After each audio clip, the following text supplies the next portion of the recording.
चलिए वैदिक सभ्यता पार्ट 2, वैदिक सभ्यता पार्ट 2 देखिएगा। पार्ट 1 में हमने चर्चा कर ली है इसका कालखंड 1500 से 600 ईसा पूर्व। क्लियर? इन सभी तथ्यों पे लगभग चर्चा हो चुकी है। और पार्ट 2 में हम चर्चा करने वाले हैं बोगज कोई अभिलेख की। ठीक, क्या है बोगज कोई अभिलेख? अभिलेख का शाब्दिक अर्थ क्या होता है? इसकी खोज कब हुई, किसने किया? और यह यदि संधि अभिलेख है तो किन दो राजाओं के बीच, किन दो लोगों के बीच ये संधि हुई? इन सभी बिंदुओं पे करेंगे विस्तार से चर्चा। इसके पश्चात देखिएगा फिर हम वैदिक सभ्यता को दो भागों में बांटते हैं, एक ऋग्वैदिक काल, दूसरा उत्तर वैदिक काल। ऋग्वैदिक काल 1500 से 1000 ईसा पूर्व, उत्तर वैदिक काल 1000 से 600 ईसा पूर्व। और याद रखिएगा कि यही उत्तर वैदिक काल है जिसमें सबसे अधिक दो वर्ण परेशान हुए। जो आप ऋग्वैदिक काल में आगे मिलेगा चतुर्थ वर्णीय समाज की जो व्याख्या की गई है ऋग्वेद के 10वें मंडल के पुरुष सूक्त में। कहा? ऋग्वेद के 10वें मंडल के पुरुष सूक्त में। तो इसमें जो उत्तर वैदिक काल का जो 1000 से 600 का जो कालखंड आता है, इसी कालखंड में सबसे अधिक वैश्य और शूद्र परेशान हुए। समाज में कर्मकांड बढ़ गया। कर्मकांड बढ़ने का मतलब कि यहां तक कि पशु की बलि, मनुष्य की बलि दिया जाने लगा, आदमी की बलि दिए जाने लगा। इतने कर्मकांड बढ़ गए। अश्वमेध यज्ञ छोड़ दीजिए, मानव यज्ञ होने लगा, अर्थात मानव को बलि दिया जाने लगा। एक चीज देखिएगा कि यही वो कालखंड है जिसमें आगे आपको मिलेगा कि धार्मिक सुधार आंदोलन करने पर लोग मजबूर हो गए। भारत के साथ साथ विश्व के अन्य देशों में धार्मिक सुधार आंदोलन हुए, अर्थात जो एक कुरीतियां थी उन कुरीतियों से दूर करके अन्य नए नए धर्मों का अभ्युदय हो गया। जो आगे बौद्ध मिलेगा, जैन मिलेगा, आगे मिलेगा। देखिएगा बोगज कोई अभिलेख पर चर्चा करेंगे आज। बोगज कोई अभिलेख,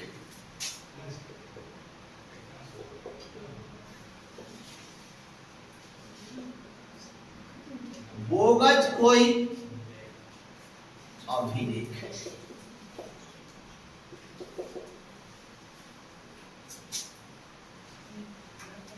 अभिलेख देखिएगा वह होता है जो कठोर चीजों पर उत्कीर्ण किया जाता है।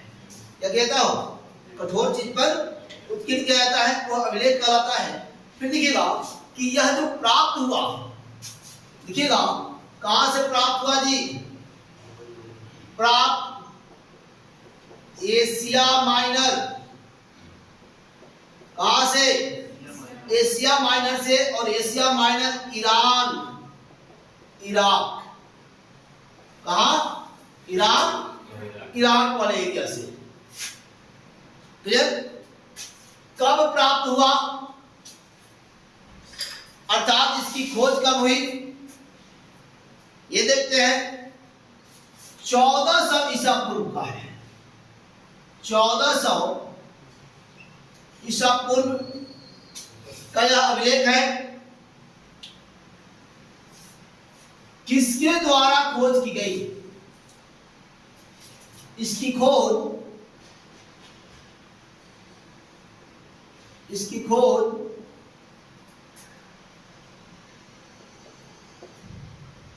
हुगो के द्वारा।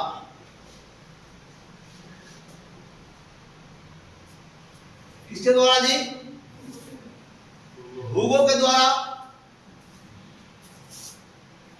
अब देखिएगा कि इसमें क्या किसका उल्लेख है ना? इस बोगज कोई अभिलेख में उल्लेख जो मिलता है वह 4 ऋग्वैदिक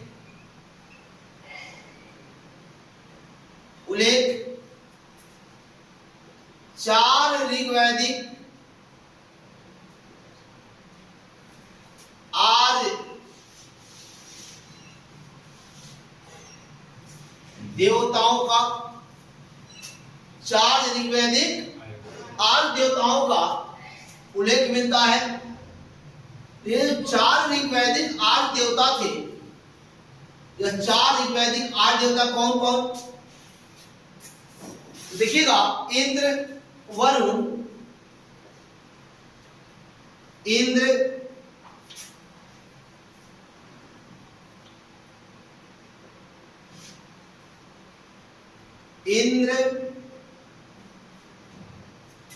वरुण, मित्र, नासत्व, मित्र और नासत्व, ये चार जो हैं ऋग्वैदिक आर्य देवता थे।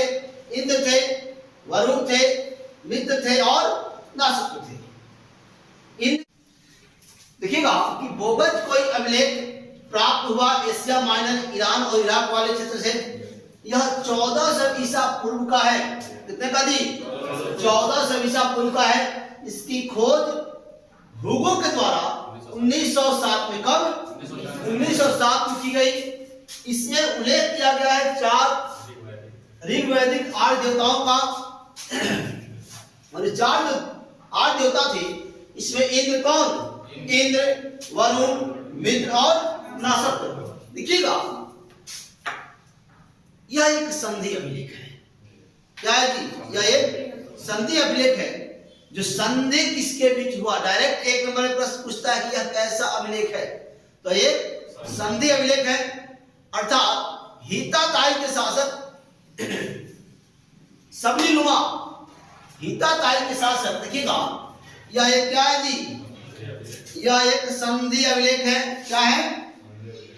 संधि अभिलेख है। संधि अभिलेख क्या है जी? संधि अभिलेख। किसके बीच संधि हुई? हिताताई, हिताताई के शासक, हिताताई के शासक सबलीनुमा, सबलीनुमा एवं मितानी शासक मातुजा एवं मितानी शासक का नाम क्या था जी? मातुजा। क्या नाम था?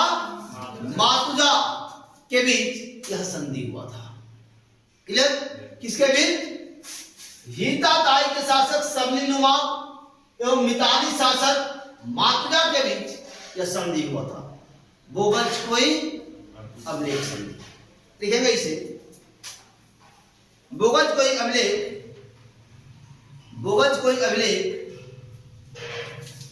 बोगज कोई अभिलेख एक संधि अभिलेख है। बोगज कोई अभिलेख एक संधि अभिलेख है जो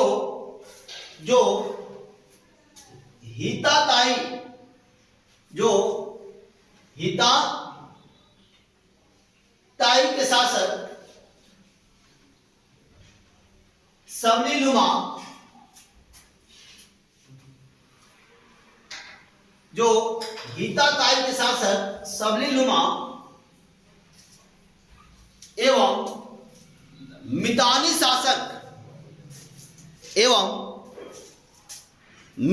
शासक मातुजा के बीच हुआ था। मितानी शासक मातुजा के बीच हुआ था। देखिएगा कि वैदिक सभ्यता 1500 ईसा पूर्व से 600 ईसा पूर्व, इसको हम 2 भागों में बांटते हैं। कितने भागों में जी? 2 भागों में बांटते हैं। पहला देखते हैं ऋग्वैदिक काल, और ऋग्वैदिक काल 1500 से 1000, 1500 से 1000 ईसा पूर्व। उत्तर वैदिक काल 1000 से 600 ईसा पूर्व, उत्तर वैदिक काल 1000 से 600 ईसा पूर्व। और दिखेगा कि इस काल खंड में, अर्थात ऋग्वैदिक काल में एक ही वेद की रचना हुई जिसे क्या कहा गया हो? ऋग्वेद। क्या कहा गया? ऋग्वेद कहा गया। ऋग्वैदिक काल में मात्र एक ही वेद की रचना हुई, जिसे कहा गया? ऋग्वेद कहा गया। जबकि उत्तर वैदिक काल में वेद कितने? 4। वेद कितने? 4। वेद कौन कौन? ऋग्वेद, यजुर्वेद, सामवेद और अथर्ववेद। ऋग्वेद, यजुर्वेद, सामवेद और अथर्ववेद। सबसे बाद का वेद अथर्ववेद। जादू टोना टोटका पकड़े भूत प्रेत करे औषधि चिकित्सा से उपचार अर्थात अथर्ववेद। क्लियर? तो ये सबसे बाद का वेद है। सबसे कम ऐतिहासिक महत्व रखने वाला वेद सामवेद। सबसे प्राचीन वेद ऋग्वेद। ऋचा, ऋचा मतलब मंत्र, मंत्र मतलब श्लोक। उच्चारण किसके लिए? देवताओं के लिए। किसके लिए किया गया जी? देवताओं के लिए। आगे लिखे गए ऋग्वैदिक काल में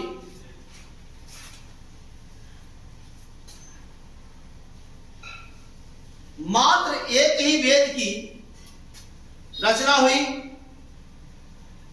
मात्र एक ही वेद की रचना हुई। लिखिए, जिसे ऋग्वेद कहा गया।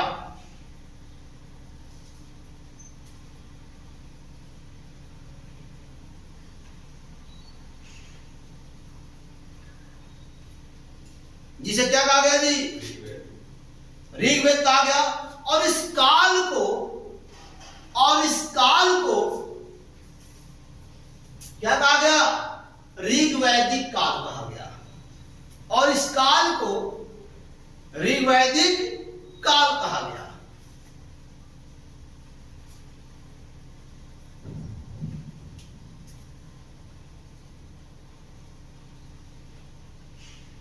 ऋग्वेद का उल्लेख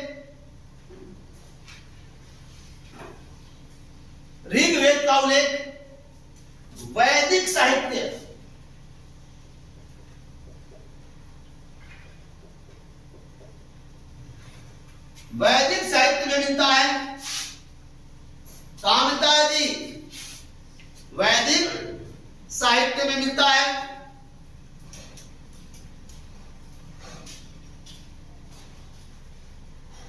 क्लियर? अब देखिएगा कि वैदिक साहित्य या संहिता, क्या जी? वैदिक साहित्य,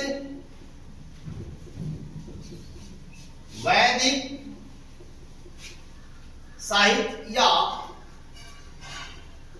संहिता। देखिएगा, इसमें सबसे पहले हम चर्चा कर रहे हैं वेद। क्या जी? वेद विद धातु और भाव प्रत्यय के मिलने से बनता है। किससे बनता है वो? विद धातु। देखिएगा,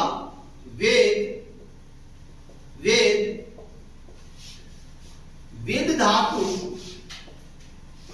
धानी घाव प्रत्यय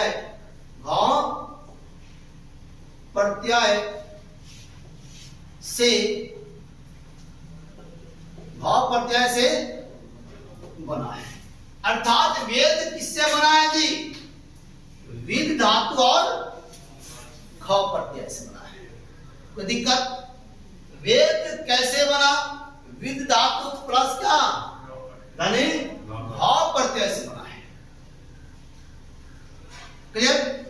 अब देखिएगा, इसमें एक प्रश्न आता है कि वेदों की रचना किसके द्वारा की गई?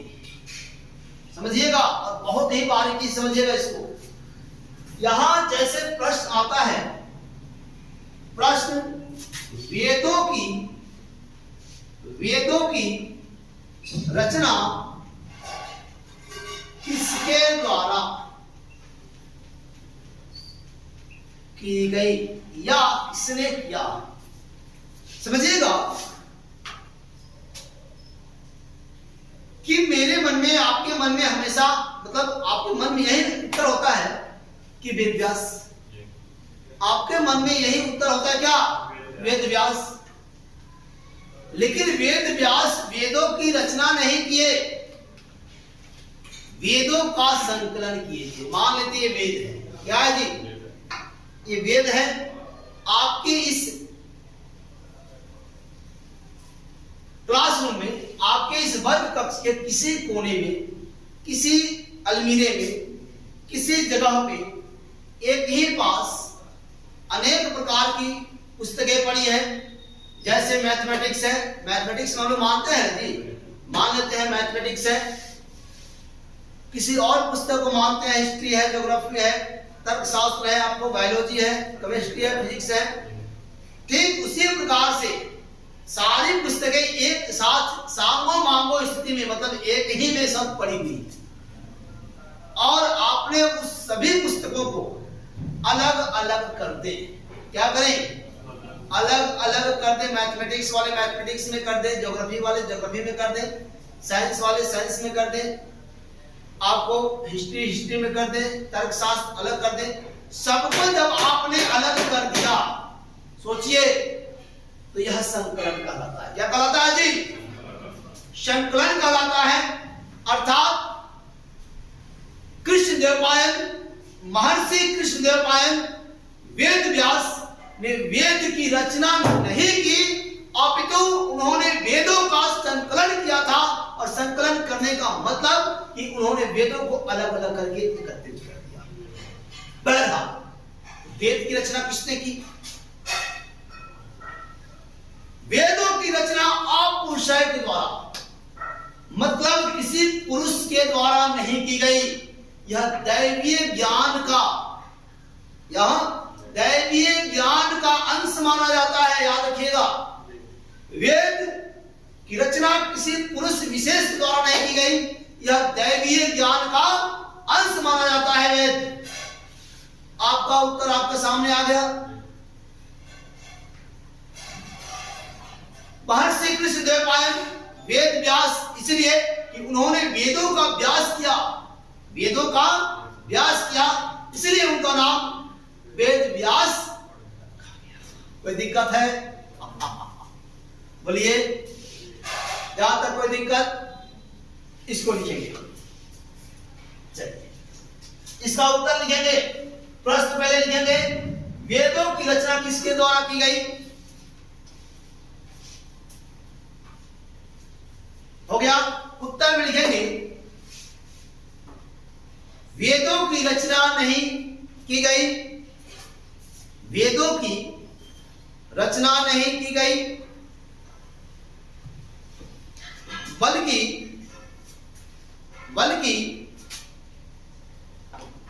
उसका संकलन किया गया, उसका संकलन किया गया। आप देखिएगा, कहीं कहीं आपसे यह प्रश्न पूछा जाता है कि वेद के संकलन कर्ता कौन थे। ऐसे प्रश्न आते हैं, तो आखिर क्यों आते हैं? काहे नहीं पूछता कि वेदों के रचनाकार कौन थे। और यदि पूछता है कि वेदों के रचनाकार कौन थे, तो वो उसमें आपको उत्तर में ऑप्शन में अवश्य रहता है अपुरुषय। अपुरुषय थे। अपुरुषय का मतलब यह किसी पुरुष विशेष के द्वारा नहीं की गई, किसी पुरुष विशेष के द्वारा इसकी रचना नहीं की गई। इसकी रचना दैवीय ज्ञान का अंश माना जाता है। क्या माना जाता है जी? दैवीय ज्ञान का अंश माना जाता है। आगे लिखेंगे इसे में उत्तर में सब कहां तक लिखा आप लोग? संकलन करता महर्षि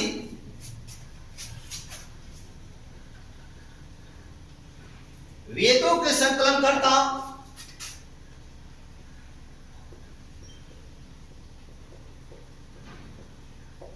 महर्षि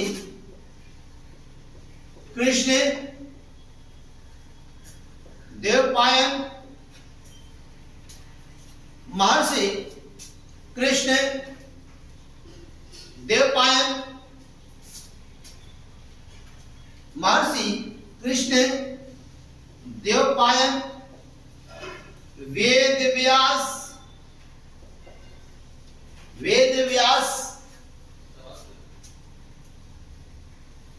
ने किया था। वेद व्यास ने किया था।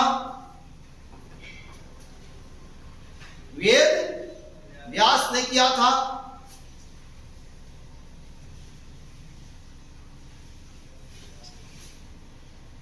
किसने किया था जी?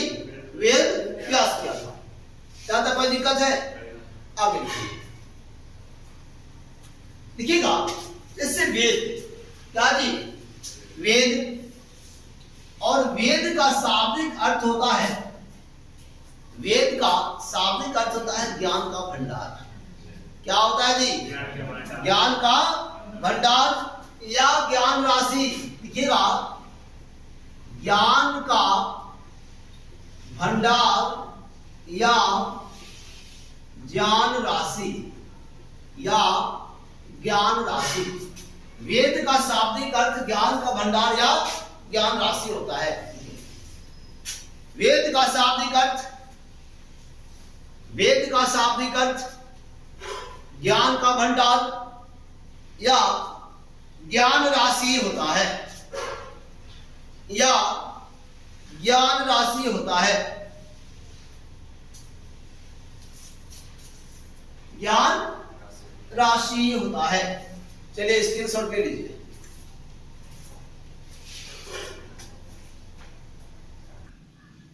देखिएगा, वेदों के रचनाकार, जो मैं चर्चा के दौरान बोल दिया है कि वेदों के रचनाकार कौन थे? अपुरुष।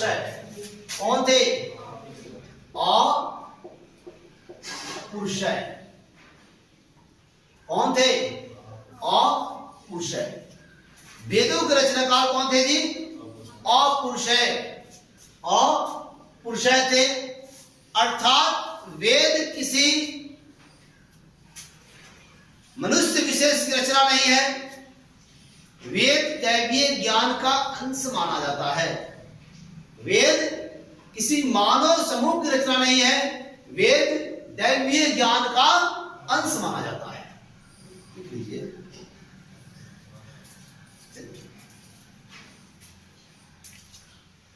हो गया।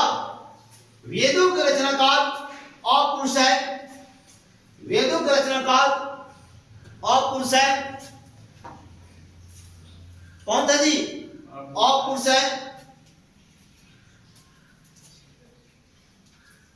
माने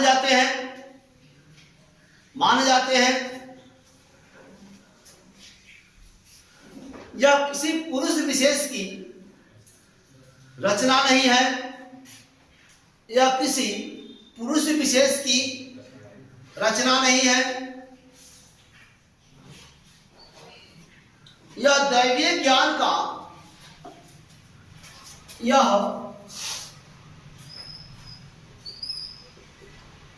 दैवीय ज्ञान का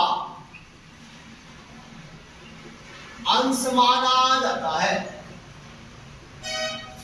यह दैवीय ज्ञान का अंश माना जाता है।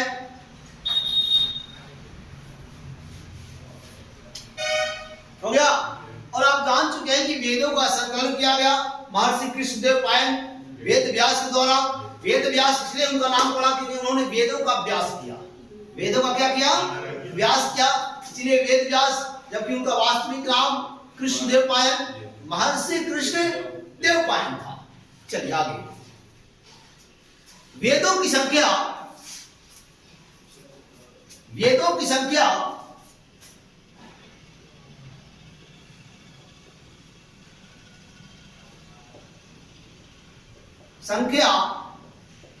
कितना है जी?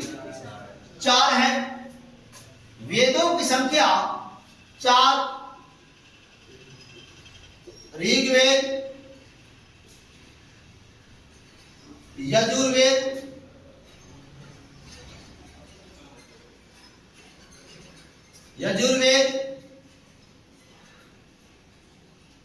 ऋग्वेद, और क्या होगा जी? यजुर्वेद,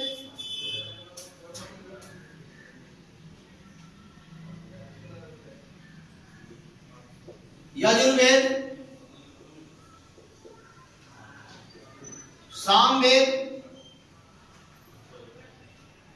अथर्ववेद। कौन वेद जी? अथर्ववेद। क्लियर? तो अथर्ववेद ये 4 वेद हैं। देखिएगा,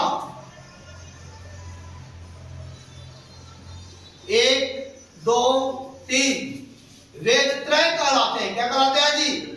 वेद त्रय कहलाते हैं। ये जो ऊपर के 3 वेद हैं, यह तीनों के तीनों वेद वेद त्रय कहलाते हैं। क्या कहलाते हैं? वेद त्रय कहलाते हैं। क्या कहलाते हैं जी? वेद त्रय कहलाते हैं। और अथर्ववेद जो है यह सबसे अंत का वेद है। सबसे अंत का वेद है। एक चीज मैं और आपको बता दूं कि जो ऋग्वेद है इसका जो रचना हुआ वह ऋग्वैदिक काल में हुआ।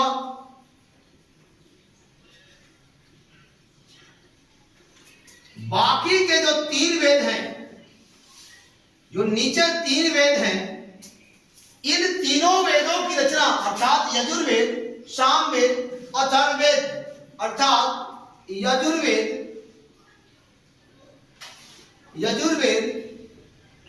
सामवेद, अथर्ववेद, इन तीनों वेदों की रचना उत्तर वैदिक काल में। कब हो? उत्तर वैदिक काल में हुआ। कब हुआ? 3 वेद, नीचे के 3 वेद की रचना उत्तर वैदिक काल में, और ऋग्वेद की रचना ऋग्वैदिक काल में। कोई दिक्कत? चलिए,